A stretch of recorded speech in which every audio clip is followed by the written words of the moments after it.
I absolutely love the fact that I'm a Seventh-day Adventist and nobody could ever change that. Make sure you guys watch this video all the way to the end and share with somebody that you care about, because this video is going to be quite motivating, hopefully.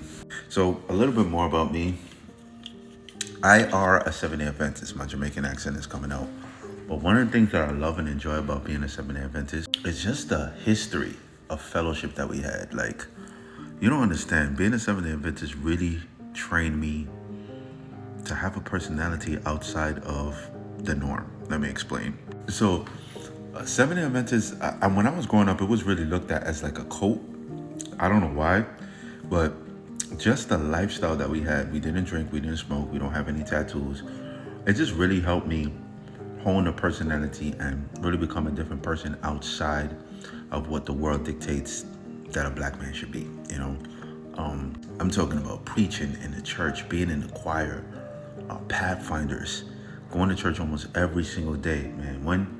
When if you're in a strong Seventh-day Adventist church where there's a lot of community and there's a lot of fellowship, Seventh-day Adventist Caribbean, because most of the people in my church were Caribbean. I don't know how it is for like Spanish people or for white people or other demographics, but I know as a Caribbean person, being in the church, in the Seventh-day Adventist church, man, it's really life-altering and life-changing. There's so many things that we do, like I mentioned, going to Pathfinders. You guys don't know what that is, but it's kind of like a Boy Scout. And this is Pathfinders right here. It's like a SDA, Seventh-day Adventist Boy Scout, I guess that's what you want to call it. But I remember telling people that I'm in Pathfinders and them not knowing exactly what I'm talking about. And I'm like, how do you not know what Pathfinders are? Like, you don't go to church? And we were so closed off from the world. But it wasn't closed off from the world like Mormons. Like, I think, well, from what I see in the culture, they look like they're a little bit too closed off to the point where they don't want you to be in the world at all. But we were in the world, but we weren't of the world, if that makes any sense. Because I remember telling people, hey, listen, I'm a Pathfinder. And it was like, what, like the car? Nissan? I remember people vividly saying things like that. And that's just what Pathfinders was. And we were also in the choir and so many other things. And there's so many things that just being Seventh-day Adventist really, really taught me. Like, for example, knowing how to speak in a crowd.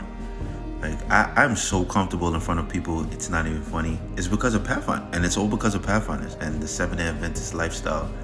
And when you're a Seventh-day Adventist, probably by the time you're 10, you probably preach in Children's Day. I remember I had to preach sermons. My mother would show me how to preach with sermons. Like, she'll write out the sermon for me, and then I would have to say it. And I just wasn't afraid because we were just young, and that's just what you do in Pathfinders. Like, it's their time to preach, and every single time you preach, you know, there would be like a sister, like Sister Bellet. I remember her saying, all right now. Even if you can't sing and you go up there and you sing, they give you positive reinforcement. Man, growing up Seventh-day Adventist was just amazing. And now that I'm older, I kind of understand what I had and what other people did not have. Because in terms of identity, I know a lot of people didn't even have identity because they weren't Seventh-day Adventists or they weren't in Pathfinders, or you know, sometimes you see other church groups and their church culture is very strong to the point where it's just like, it's performative. But Pathfinders wasn't like that. Seventh-day Adventism wasn't like that, for me at least. Going to Camp Victory Lake, going to other churches just to see all the pretty girls from the other churches. Man, it was just amazing. It was a child being growing up Seventh-day Adventist was just amazing, man. And I just wish so many other people could experience that, because like I said, anytime I encountered any issues or any problems in the world, I didn't know that I was doing this. I was probably doing it subconsciously, but I was really leaning on everything that I've learned through just being in a Seventh-day Adventist.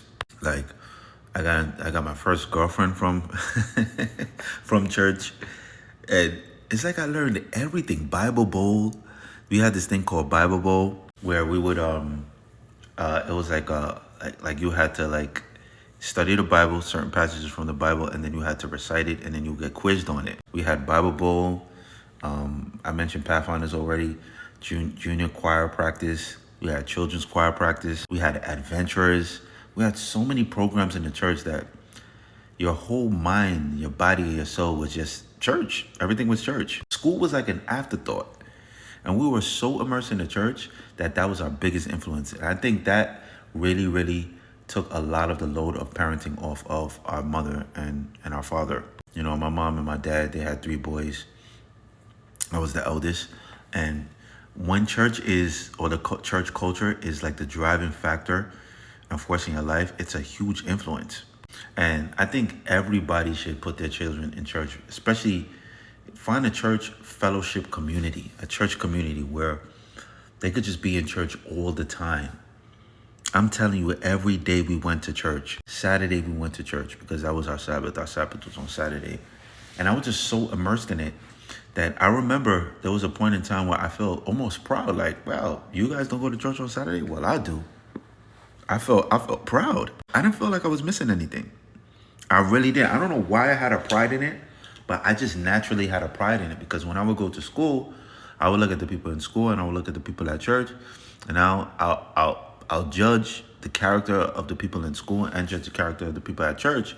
And I will always come to the conclusion that the people in church were way cooler. I didn't know at that time is because we're not in a classroom and we're at church, so there's a lot more fellowship there.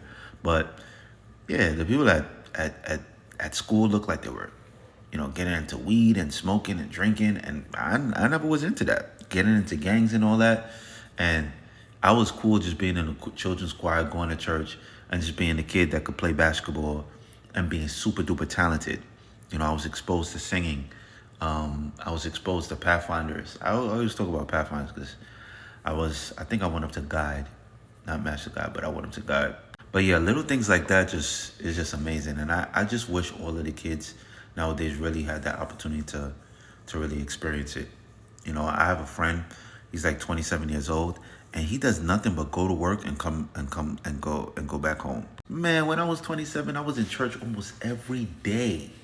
Every day I was in church. It was like I was 17, but I was 27 years old. And it kept me innocent for as long as I possibly can, because as a human being and as a person, you want to be as innocent as long as you possibly can. Let me tell you exactly why. It goes back to the story of Adam and Eve. As soon as Eve ate the apple, and then she gave the apple to Adam, guess what? Adam didn't realize that he was naked. And that's when the innocence was gone. And when you're not innocent anymore, you start to learn your walls. Versus when you are innocent, bright-eyed and bushy-tailed, you don't know your walls. So your faith is stronger. I was in church thinking I was going to get a record deal. I was in church thinking I was going to be the next, I was going to be up there with Mariah Carey. I really believe that. And now, even though it's more possible now because I have all of these followers and I can actually be a music artist, I know now, like, man, I don't want to do that. I really don't want to do that. And it's all because of how long I kept my innocence for, and because of what I've learned as my innocence began to dwindle. But because I was so innocent for so long, that's why my personality is so amazing. My personality is so awesome, because I still know how to dream, and I don't use my imagination to worry. Most people, they use their imagination to worry, like older people. That's the whole reason why they're always so upset. So yeah, man, I'm just so happy that I went through the Seventh-day Adventist experience. And if I ever do have kids in the future, I'm definitely going to put them in church, and they're going to be in church every day. Because when I tell you we went to church every single day, we went to church every single day. I'm talking about Sunday we went to church for Pathfinders. Then Monday we went to church for some function. And then Tuesday, maybe we had a break, but we probably would just pass by church because they was playing basketball over there. And then on Wednesday we had prayer meeting.